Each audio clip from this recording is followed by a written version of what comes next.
Hello दोस्त, आज फिर जो है हमारा यूनिट सेकेंड का जो है चैप्टर नंबर 4 है। यहाँ पे आप लोग देख सकते हैं। तो इसमें क्या है, न्यूट्रिशन प्रॉब्लम यानी कि पोषणीय समस्या। तो मतलब कि मानव शरीर का जो होता है वो पोषण से संबंधित बहुत सारी समस्या होती है। तो धीरे धीरे करके हम आज इस पूरा मतलब चैप्टर को पढ़ेंगे। तो सबसे पहले हम इसका इंट्रोडक्शन देखते हैं। तो चलिए, आप लोग को कंटिन्यू वीडियो मिलते रहेगा। आप लोग बस पढ़ाई करिए, बापू परीक्षा सभागार में एग्ज़ाम भी है। तो चलिए ठीक है, आगे बात होते रहेगी बीच बीच में। तो आगे है कि मानव शरीर को वृद्धि एवं विकास तथा अन्य कार्य हेतु भोज्य पदार्थ पर निर्भर रहना पड़ता है।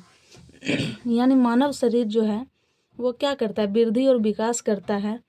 और जो भी वो कार्य करता है वो क्या होता है, भोज्य पदार्थ पे निर्भर रहना पड़ता है। अगर वो भोजन नहीं करेगा तो वो कोई भी कार्य करने के लिए सक्षम नहीं हो पाएगा, कोई भी काम करने के लिए उसके पास एनर्जी नहीं हो पाएगा।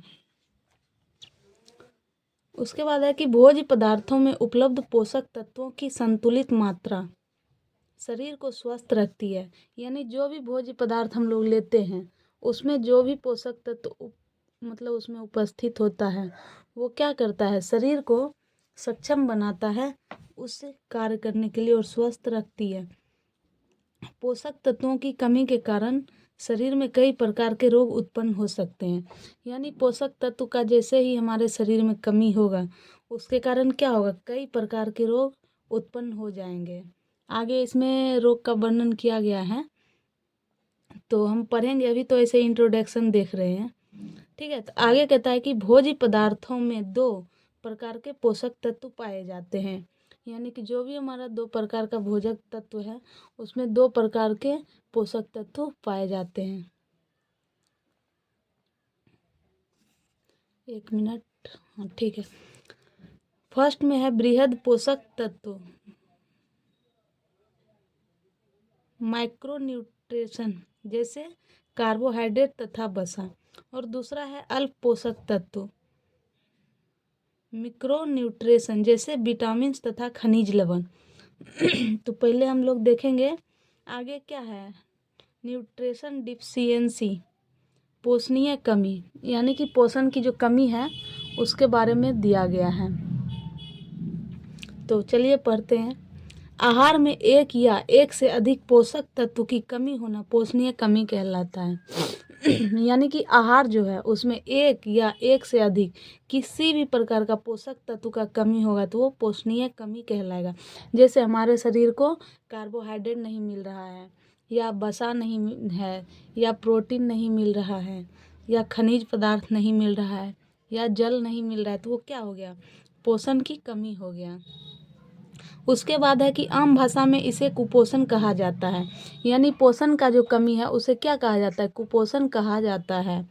यह कमी मात्रा व गुणवत्ता दोनों से होती है। यानी कि जो पोषण का जो कमी होता है, यानी ये पोषण का जो कमी होता है ये ज़्यादा न्यूट्रिशन ले लेने से भी हो सकता है, मतलब कि बीमारी।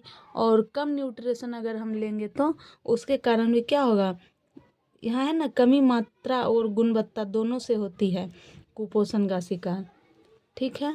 उसके बाद हम लोग आगे देखते हैं पोषणीय कमी के कारण एवं प्रकार,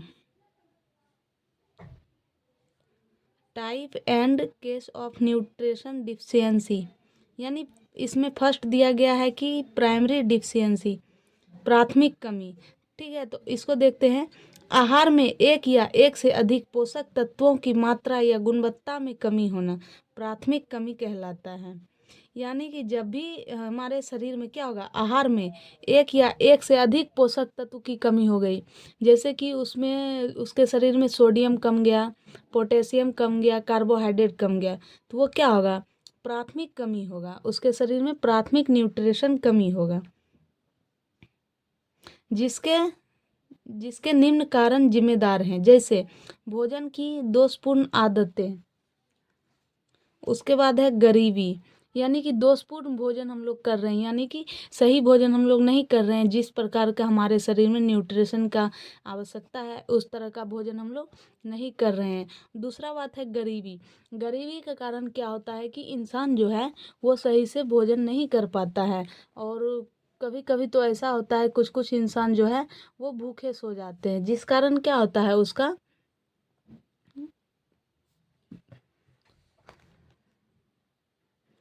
जो होता है, जिस कारण वो क्या होता है, कुपोषित हो जाता है।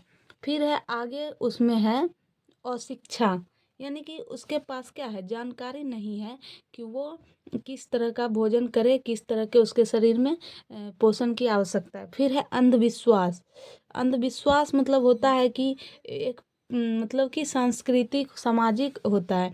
अंधविश्वास रखा जाता है कि मतलब जैसे प्रेग्नेंट लेडीज है, उसको क्या होता है, बोला जाता है पपीता नहीं खाने के लिए, पपीता जो होता है वो नहीं खाने के लिए, लेकिन क्या होता है उसमें भी तो न्यूट्रिशन पाया जाता है। ये सब क्या है, अंधविश्वास भ्रांतियां हैं। फिर है आगे पोषक तत्वों की जानकारी अभाव, यानी कि जो भी पोषक तत्व है उसके बारे में क्या है, उसको जानकारी का अभाव है। उसके बाद है खाद्य पदार्थों की कमी आपूर्ति, यानी कि खाद्य पदार्थ जो है उसको उसके पास आपूर्ति नहीं है। अगला है 7 नंबर में कम उत्पाद, यानी कि कोई भी चीज़ है वो उत्पाद बहुत कम हो रहा है, तो कैसे उससे शरीर में जो है पोषक तत्व की पूर्ति हो पाएगी। उसके बाद क्या है, अस्वास्थ्यप्रद वातावरण, यानी कि वहाँ के जो वातावरण है वो स्वास्थ्यप्रद नहीं है, अस्वस्थ हैं। उसके बाद है द्वितीयक कमी, सेकेंडरी डिफिशियंसी। तो इसमें है कि पोषक तत्वों की मात्रा एवं गुणवत्ता उपयुक्त होने के बावजूद उनके उपयोग में होने वाली रुकावट को द्वितीयक कमी कहते हैं। यानी जो भी पोषक तत्व की मात्रा है एवं उसमें गुणवत्ता जो भी है, उसके बावजूद उनमें उपयोग में होने वाला रुकावट, जो भी उस मतलब कि उसमें गुणवत्ता है पोषक तत्व में, वो उपयुक्त हो रहा है लेकिन उसमें कोई भी कारण से रुकावट हो रही है। वो खा तो रहा है लेकिन उसके शरीर में वृद्धि विकास नहीं हो रहा है, डेवलप नहीं हो रहा है, तो उसको क्या बोलेंगे हम लोग, द्वितीयक कमी बोलेंगे। जिसके कारण निम्न प्रकार से हैं, होता है ना कोई भी इंसान, उसको खाने पीने में किसी भी तरह का कमी नहीं है और तब पर भी उसका शरीर क्या होता है, धीरे धीरे सूखा जाता है। उसमें किसी भी प्रकार का गुंजाइश नाम का चीज़ें नहीं होता है कि उसका शरीर डेवलप कर सके। आगे है कि पाचन को प्रभावित करने वाले कारक, जैसे पेट को रोग, उल्टी, दस्त होना, भूख ना लगना। पहले तो हो गया कि पाचन को वो प्रभावित करने वाला कारक है, जैसे कि पेट के रोग, यानी पेट में किसी भी प्रकार का बीमारी हो जाता है, उसको कोई भी चीज़ खाता है यानी किसी भी प्रकार का न्यूट्रिशन लेता है तो उसको उल्टी हो जाता है। फिर दस्त, वही हुआ उल्टी और दस्त। फिर है भूख ना लगना, उसको भूख लगता ही नहीं है, जो वो क्या करेगा, खाना लेगा। फिर है कि अवशोषण को प्रभावित करने वाले कारक, यानी कि जो भी वो उसके शरीर में न्यूट्रिशन गया है, भोजन किया है, उसका अवशोषण करने वाले जो कारक होते हैं वो प्रभावित करते हैं और उसके शरीर में क्या होता है, खाना पचने नहीं देता है। उसके बाद है अमाशय आंतों का रोग, यानी कि उसमें अमाशय में जो है किसी भी प्रकार का बीमारी हो गया है, जिसके कारण उसका शरीर क्या है, ग्रोथ नहीं कर रहा है। फिर है पित्त वाहिका का रोग, यानी पित्त वाहिका जो होता है उसका रोग है। फिर है उपयोग में बाधाकारी तत्व, जैसे डायबिटीज, कैंसर, थायराइड। तो उसका क्या हुआ, डायबिटीज हो गया तो वो क्या होगा, उसमें न्यूट्रिशन का कमी हो जाएगा। कैंसर हो गया, उसमें भी उसका न्यूट्रिशन का कमी हो जाएगा। थायराइड होगा, उसमें भी हो जाएगा न्यूट्रिशन का कमी। और पता है थायराइड में शरीर फूल जाता है और डायबिटीज में भी लगभग शरीर फूल जाता है। और इसमें जो है शुगर 140 के पार होने के बाद वो पेशेंट डायबिटीज कहला जाता है। फिर है उत्सर्जन बढ़ोतरी के कारण अत्यधिक पसीना आना, बहुत ज़्यादा वजन बढ़ना। जैसे ही उसका उत्सर्जन होगा, बढ़ेगा, वो ज़्यादा खाना खाए, अत्यधिक पसीना आना उसको शुरू हो जाएगा। उसके बाद बहुत ज़्यादा वजन बढ़ेगा उसका। आगे दिया गया है कुपोषण, तो हम लोग इसको अच्छे से कवर करेंगे। कुपोषण ये मतलब कि इससे ऑब्जेक्टिव क्वेश्चन भी बन जाता है और 2 नंबर का भी इससे क्वेश्चन बन जाता है। कभी कभी तो इसका पूरा डिटेल्स में पूछ देता है, तो ये 5 नंबर का भी क्वेश्चन बन जाता है। तो इसको हम लोग देखेंगे फिर परिचय कुपोषण का। दुनिया के कुल कुपोषित बच्चों का 1/3 भाग भारत में रहता है। यानी कि पूरा विश्व में, पूरा वर्ल्ड में जितना भी कुपोषित बच्चा है उसमें से क्या है, 1/3 भाग यानी 1/3 भाग जो है भारत में रहता है। भारत में यह समस्या 6 महीने से 3 वर्ष तक के बच्चे में ज़्यादातर पाई जाती है।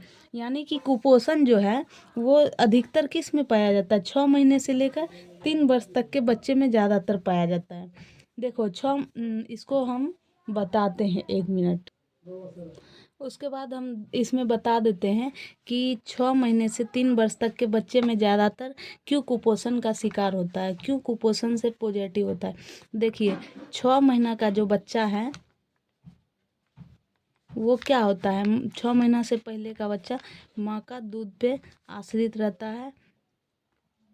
उसके बाद क्या होता है, जब बच्चा 6 मंथ से लेके 3 वर्ष तक का होता है तो वो क्या होता है, इस बीच में 6 वर्ष से 3 वर्ष के बीच में वो क्या होता है, 6 मंथ तक तो वो दूध पी लेता है। उसके बाद क्या होता है, वो न्यूट्रिशन जो है लेना, सॉफ्ट फूड लेना शुरू कर देता है, और जिसके कारण क्या होता है, वो कुपोषित हो जाता है। और ज़्यादातर बच्चे में क्या होता है कि वो भोजन सही से नहीं कर पाता है और मिट्टी में खेलता है और दूध भी नहीं पीता, और उसको सप्लीमेंट्री मतलब फ्रूट्स दिया जाता है और हल्का सुपाच्य भोजन भी दिया जाता है, जिसके कारण उसको क्या होता है, मसूड़े में दांत भी आता है और वो क्या होता है कि मतलब सही ढंग से खा नहीं पाता। इसीलिए 6 मंथ से लेकर 3 वर्ष तक के बच्चों के बीच में कुपोषण का बहुत ज़्यादा ही मतलब केस देखा जाता है। उसके बाद है कि इसका अर्थ है कि बच्चों में ऊर्जा युक्त पोषण आहार और शरीर की निर्माण करने वाले प्रोटीन युक्त पोषण आहार दोनों ही अत्यंत कम मात्रा में प्राप्त होते हैं। यानी कि उसका जो 6 मंथ से लेके 3 वर्ष तक के बच्चे जो होते हैं उसका शरीर का जो निर्माण होता है प्रोटीन युक्त पोषण आहार से होता है, जो कि वो क्या होता है कि मतलब कि कम पोषण ले पाता है। माँ के दूध से तो उसको 6 मंथ तक सारा प्रोटीन, कार्बोहाइड्रेट, वसा जो भी है वो उसको मिल जाता है। उसके बाद उसको बहुत कम मिल पाता है, जिसके कारण उसके शरीर को जो है वृद्धि और विकास दोनों नहीं हो पाता है। उसके बाद है कि भारत में लगभग 46% बच्चे कुपोषित होते हैं। यानी कि भारत का जो आंकड़ा है 100 में 46 बच्चे कुपोषित होते हैं। उसके बाद बच्चों को 6 माह तक सिर्फ स्तनपान तथा 6 माह पश्चात ऊपर आहार एवं 2 वर्ष तक स्तनपान जारी न रखा जाए तो बच्चों में कुपोषण होने की समस्याएं बढ़ जाती है। वही हुआ 6 माह तक तो उसको मतलब कि प्योर जो है ब्रेस्ट फीडिंग कराया जाता है, स्तनपान कराया जाता है। उसके बाद 2 वर्ष तक ऐसे स्तनपान कराया जाता है, लेकिन 6 माह के बाद बच्चे को ऊपरी आहार देना शुरू हो जाता है। जैसे कि देखते होंगे बच्चे को दलिया दिया जाता है, खिचड़ी दिया जाता है, उसके बाद हलवा दिया जाता है। तो उसमें क्या होता है, अगर ये सब नहीं देने के बाद उसमें क्या होगा, कुपोषण की समस्याएं बढ़ जाती है। उसके बाद है कि बच्चों की वृद्धि एवं विकास के लिए आवश्यक पोषक तत्वों की संतुलित मात्रा में आवश्यकता होती है। बच्चे जो है वो वृद्धि और विकास करेगा, जिसके कारण उसमें क्या होगा, अत्यधिक पोषक जो है उसको संतुलित मात्रा में आवश्यकता होती है। फिर है कि यदि एक या अधिक पोषक तत्वों की शरीर में कमी हो जाए तो शरीर में कुपोषण संबंधित रोग उत्पन्न हो जाते हैं। यानी कि एक से अधिक पोषक तत्व की अगर शरीर में कमी हो गई बच्चों में तो क्या होगा, कुपोषण का शिकार हो जाएगा। इस पोषण संबंधित रोग की अवस्था ही कुपोषण कहलाती है। यानी कि ये जो पोषण संबंधित रोग है इसी को हम लोग क्या कहेंगे, कुपोषण कहेंगे। यहाँ पे दिया हुआ है कि इसी पोषण संबंधित रोग की अवस्था ही कुपोषण कहलाती है। यहाँ पे जो है इसका डिफिनेशन मतलब बहुत प्रकार से दिया गया है, यहाँ पे आप लोग देख सकते हैं। तो मतलब ऐसे 3 दिया गया है, अगर आप लोग को हम तो तीनों बता देंगे, लेकिन आप लोग को इसमें से 3 डिफिनेशन में से जो अच्छा लगेगा, अगर आप लोग को पूछ दिया कि कुपोषण क्या है, तो आप इसके बारे में किसी एक पे डिफिनेशन दे सकते हैं। उसके बाद क्या होगा, आप कोई भी टॉपिक वहाँ पे लिखेंगे। तो चलिए हम लोग देखते हैं। फर्स्ट डिफिनेशन है कि शरीर की वृद्धि एवं विकास, शरीर की वृद्धि एवं स्वास्थ्य को बनाए रखने के लिए जितनी मात्रा में संतुलित आहार ना मिलने पर शरीर को होने वाली स्थिति कुपोषण कहलाती है। यानी कि जो भी शरीर है उसकी वृद्धि एवं स्वास्थ्य को बनाए रखने के लिए जितना मात्रा में उसको क्या है, संतुलित आहार चाहिए, पोषक तत्व चाहिए, वो ना मिलता है तो शरीर में जो भी स्थिति उत्पन्न होती है वो क्या कहलाती है, कुपोषण कहलाती है। फिर से एक बार हम आप लोग को ये बता देते फर्स्ट डिफिनेशन कि शरीर की वृद्धि एवं स्वास्थ्य को बनाए रखने के लिए जितनी मात्रा में संतुलित आहार की आवश्यकता होती है और वो आवश्यकता मतलब कि शरीर को वृद्धि एवं विकास करता है, उसको स्वस्थ रखता है, वो नहीं मिल पाता है। इसके कारण जो भी स्थिति पैदा होती है शरीर में वही कुपोषण कहलाती है। ठीक है, अब सेकेंड हम लोग देखते हैं।